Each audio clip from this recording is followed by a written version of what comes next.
Do good things really come in small packages? Let's find out.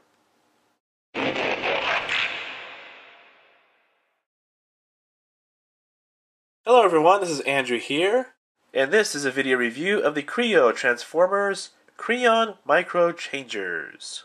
As you can see here, these are the 3 of the 6 available. We have Crankstart on the left, Scorponok in the middle, and Waspinator on the right.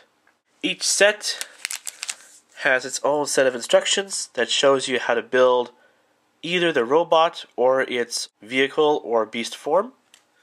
And each bag has its own number, 0 being Crankstart, 1 being Scorponok, and 2 being Waspinator. Overall, the instructions are pretty good. As mentioned, you've got on the left, you have instructions on how to build the robot, and on the right, you have instructions on how to build the beast form, or the vehicle form. And on the back, you have the other little Kreon sets you can buy in the blind bag series. The first one we're going to take a look at is Crankstart, and here he is in his vehicle form. It's somewhat of a dune buggy. It's not a very good representation of a dune buggy, but again, these are very small little sets. And for $3, you're actually getting a pretty good deal out of them. Crankstart is not exactly one of my favorite figures of the series, but he's not bad either. The common problem that these figures have in their alt form is that they don't really stay together all that well. They don't come apart, they just wiggle an awful lot. So you're going to get a lot of crooked looking alt forms, but otherwise it's a cool set. And as you can see with Crankstart, most of these figures just simply lay face down for their alt forms. Next we have Scorponok, and for his alt form you don't use his robot legs, so we'll just take that away. Now in this case, Hasbro did a nice job pulling off his alt form for such a small figure, and he's not quite as fragile as some of the other blind bag figures. Next up is Waspinator, and like Scorponok, his robot legs are also not used for his beast form. And for what it is, it's really not a bad representation of Waspinator. Remember, these are really small figures, so it isn't really fair to be too critical on them. They do get the job done as to what they're supposed to represent. And here is Crankstart in his robot form, along with the extra pieces left over.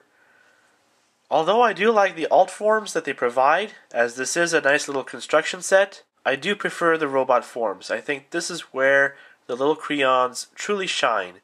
All of the first wave Kreons are Decepticons, and all of their robot forms turned out pretty well, including Crankstart here.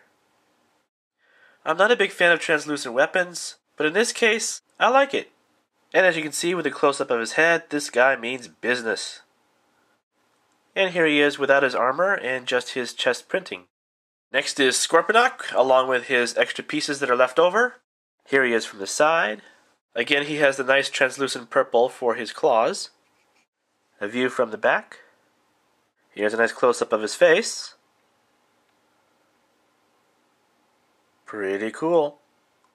Here he is stripped down to his bare essentials, and as you can see, he has some very nice torso printing as well. Last but certainly not least is Waspinator in his robot form, along with his leftover pieces. This freaky looking guy also has a translucent purple blaster, which again is pretty cool. As for the rest of him, he's a whole lot of green. Even his face is green. And in case you haven't noticed, he has the same helmet as Jazz. Here's a closer look at his back, which doesn't look too bad. And here's a close-up detail of his chest and face without the armor and helmet. All 3 of these figures are made very well.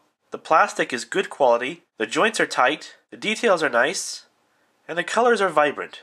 And in my opinion, considering what you get for $3, this is a very good deal. And hopefully if there are future waves of these Kreons, I will definitely be picking them up. Thanks for watching, stay tuned for the other half of this series coming up in the next video. I hope you enjoyed this video review, and I'll see you guys next time.